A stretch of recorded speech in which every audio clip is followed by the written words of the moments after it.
Hey guys, what a wonderful day it is because today marks the 100th birthday of Sir David Attenborough, one of, if not the most influential figure in the history of not only presenting the natural world on television and other forms of media as well, but also just in the study and generating the interest in the wonderful world around us, both of the present and of the past. Now, I don't need to explain to you who Sir David Attenborough is. Everyone on this planet thankfully knows that name.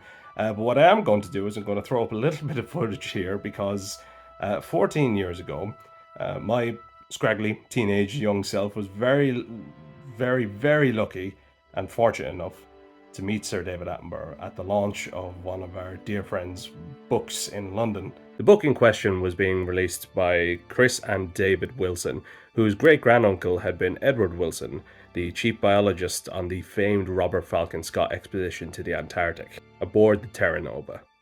Chris himself was a dear friend and a passionate wildlife enthusiast who had been all around the world studying amazing animals from Australia to the Azores.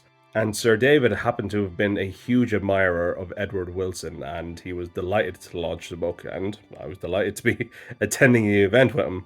He symbolized something for me about someone who was so modest and so undomineering, as it were, and so selfless, and yet at the same time with this extraordinary competence as a naturalist.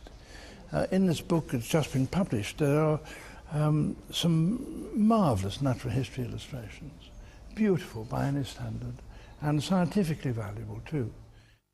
But little did I know that I was very soon going to be speaking to him. At Chris Wilson's book launch in London, watching David Attenborough enthralled was 15-year-old Luke O'Connell from Carraree in Wexford. He was brought over by his father Martin. Chris Wilson had told me that David Attenborough was launching his book, and Dad was speaking to me, this was months ago before this now. Dad said, you know the way Chris Wilson is launching his book? And at that minute, it was either, as one of the lads said, it was either, oh no, he's going without me, or, well, I'm going. And when he told me I was going, it was unbelievable. I was going to meet my lifetime hero. And sometimes you should meet your heroes. Thank you. I just want to say, you've absolutely fascinated me since I was a little boy.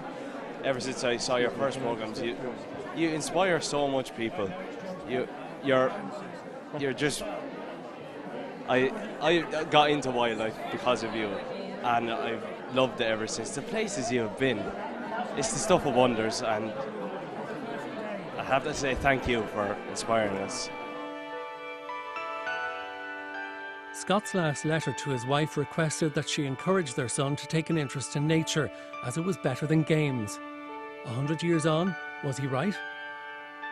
He definitely was, because games, you get bored of them after a while in my case, but there's always something new in the natural world waiting to be discovered, a small thing or a big thing. It's so varied, and there's so much to do. It's never complete. You can never say you conquered something like if you walk over a mountain, because there's always something new waiting there to be discovered. Always. Luke O'Connell perhaps embodies the spirit that Scott wanted to leave behind. The thing we need to realise is it's everywhere in your backyard, and even in cities and urban places. You just have to take a quick drive and you can find it absolutely everywhere, from the smallest animal to something like you wouldn't see every day, like an otter or something like that, but they're all around us, and we just need to pay attention to that. So, as you can see, I completely blundered my way through that. It was my first television appearance, and got to speak to David Attenborough as my first television interview. So, yeah, thrown in the deep end, but my God, was a magnificent experience. So, even though I was just blubbering in front of him, he was an absolute gentleman and a joy to meet. It was a fantastic experience, and we all wish Sir David Attenborough the happiest of birthdays. Words cannot express how much his work and his life has meant to so many of us throughout the years, but we'll try to by continuing on that work and continuing to inspire an interest and a passion in the beautiful world around us.